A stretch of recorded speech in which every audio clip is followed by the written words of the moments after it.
Now at 6, this is Fox 61, Connecticut's news station. And now at 6, one person is missing. Another is in the hospital after an early morning fire in Cheshire. Thanks for joining us here on the Fox 61 News at 6. I'm Sarah Sanchez. Well, crews are still on scene right now. They're searching for the missing person in what's left of that home. Fox 61's Alicia Hercules has more from Cheshire with the very latest on the investigation. Alicia, what have you learned? Sarah, about 30 minutes ago, we saw the medical examiner put a stretcher into their van and then leave the property. However, officials have still not confirmed anything. We spoke with the missing man's mother earlier, who fears her son is now dead. She says she's still trying to make sense of everything. He walked out of the master bedroom, and I guess he saw my son in the bathroom and said, "We have to get out." And then there was an explosion, and he lost track of him somehow. Lori Stokes says her ex-husband and her 32-year-old son, Zachary Nomides, woke up to the flames. She says her ex-husband made it out of the fire and is now recovering in the hospital. She says she believes her son wasn't as lucky. Fire Chief Jack Kasner of the Cheshire Fire Department says crews responded to the home on Brookside Place just after 3 o'clock Tuesday morning. Upon arrival, our units found a two-story wood frame dwelling well involved. Chief Kasner says one man was found outside of the home. However, the other person was unaccounted for. He says because of the extent of the damage to the home, an extensive search will need to be done. When we have a building collapse on the back part of the building, so we're going to have to start peeling layers off and doing an extensive search for whatever there might be, whether it's cause and origin or whether it's finding a victim. All right, back here live now. Portions of the street are still closed. The cause of the fire is still under investigation, and again, the officials have still not confirmed if that missing man has been found yet or not. Live in Cheshire, Alicia Hercules, Fox 61.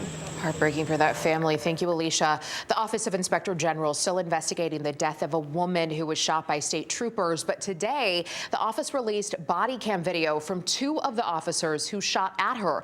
Fox 61's Tim Lammers went through that footage and gives us a clear picture as to what happened. Troopers were called to a home on Gifford Lane in Bosra Saturday evening. They got a report of a fight between 2 people with a woman holding a gun. So in this body cam video from Trooper Brett Cook, you can see him approaching the home cautiously and eventually spotting a woman dressed in black. I got eyes on a female. She's in the backyard. He confirmed that woman, 39-year-old Amanda Williams, was holding a gun. She's got a firearm in her hand. Trooper Cook and others ordered her to drop the gun.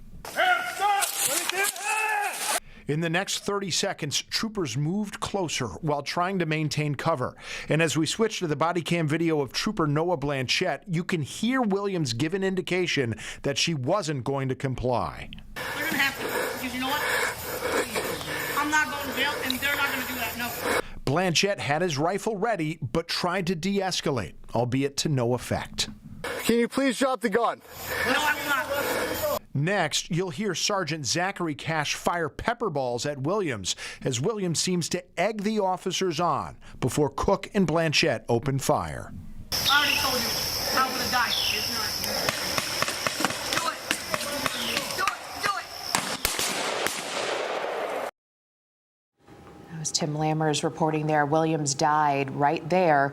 Trooper Cook pulled a gun from her hands. The coroner says she died of gunshot wound to the neck with spinal cord injury. The office has not yet determined if the shooting is justified. We're following that story closely for you. Well, developing now at 604 in Meriden, roughly 100 headstones and monuments have been significantly damaged in St. Patrick's Cemetery. Take a look here. Police tell us they believe there are multiple suspects here. Many neighbors have called police this morning about the vandalism. Officers say about 100 graves have been knocked off their bases and they're cracked. Investigators say they believe a chain or cable was used. People who live nearby told police they think this happened between 8 last night to 7 this morning. If you have security footage in the area or can help with their investigation, you're asked to contact Meriden Police. A former nurse from New York is heading to prison for stealing and tampering with powerful painkillers at a Stanford surgical clinic. Prosecutors say Kristen Cortinato took vials of hydromorphine and fentanyl and used the drugs herself. She then refilled the vials with saline or water and returned them. No patients were given the tampered medicine. She pleaded guilty to tampering a consumer product. She was sentenced to 5 months in prison and 3 years of supervised release. A violent Bridgeport gang member will spend 40 years in federal prison. Prosecutors say Lorenzo Carter, who was part of the original North End gang. In 2018, he helped kill 25-year-old Len Smith and seriously hurt a woman during a mistaken gang hit. Investigators say ONE members committed murders, robberies, and drug trafficking, often using stolen cars and social media to plan their crimes. Carter was convicted of racketeering conspiracy last year and has prior gun convictions. Fire crews rescued a driver after a rollover crash in Bristol this morning. Firefighters from Engine 4 and 3 and Tower 1 worked to free the driver who was trapped inside the vehicle.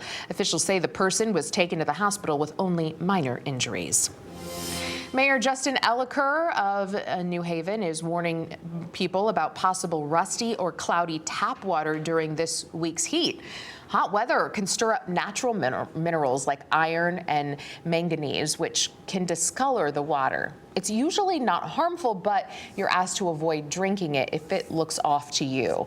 So clear your water, run cold taps for 10 minutes, flush your toilets and wait, then repeat if needed.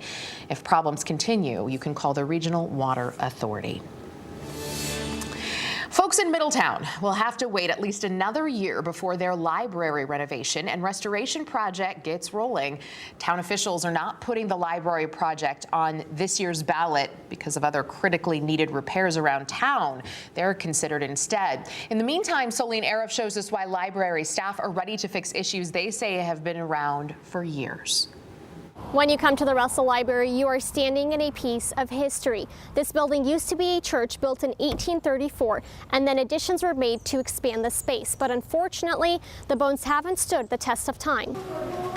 History is written into these walls and windows at the library. If you look at the dark circles, the blacked out circles up at the top, those are actually a vestige of World War II when all of the windows were blacked out because of the potential of air raids. Library Director Ramona Berkey showed me around the library and all of its features, including these tight shelves that are not ADA accessible for wheelchairs. And most of these aisles, it's the same situation. It's not a perfect library. In the past, it's flooded, they've had mold issues, and more. Recently, they had a piece of this hand-carved trim fall 20 feet, thankfully sparing someone's head. Berkey says they're making the best with what they have for now. It's like really quiet and peaceful, and I just usually like reading books, like by myself.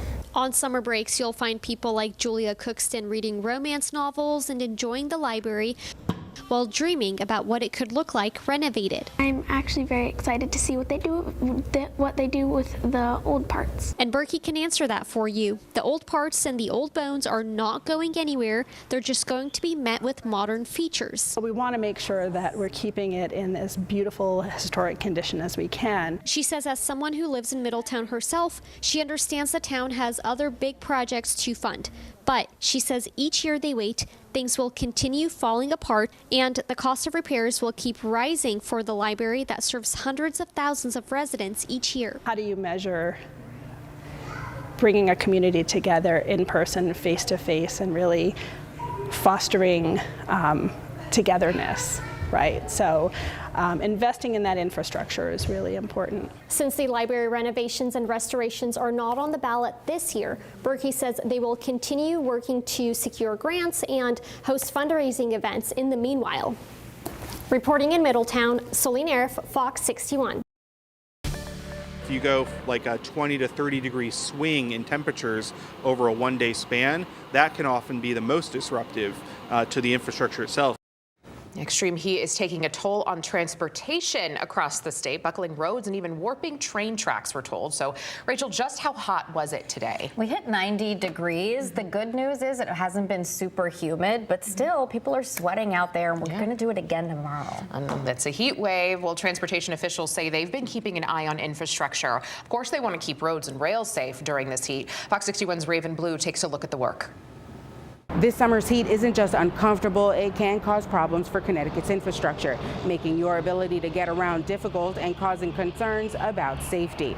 But transportation officials are monitoring conditions closely as this heat wave puts the state to the test. Temperatures in the 90s are not new to New England. We've had that as long as we've been around. As rising temperatures continue to bake the region, the heat isn't just unbearable, it can cause problems with the simplest tasks like going to work or running errands. Officials say the extreme heat can take a toll on roads, bridges, and trains. It's extended periods of extreme heat that can have a significant impact on our infrastructure. The heat can cause roads to buckle, which feels like a bump in the road. Over time, it can turn into a pothole, a dangerous result of heat expansion that is a serious hazard for drivers. But transportation crews are working to keep roads safe. What we'll end up doing is we'll go out and we'll actually mill it down to make a flat surface again, and then we'll have to go back in and fix it later, tear it out, replace it.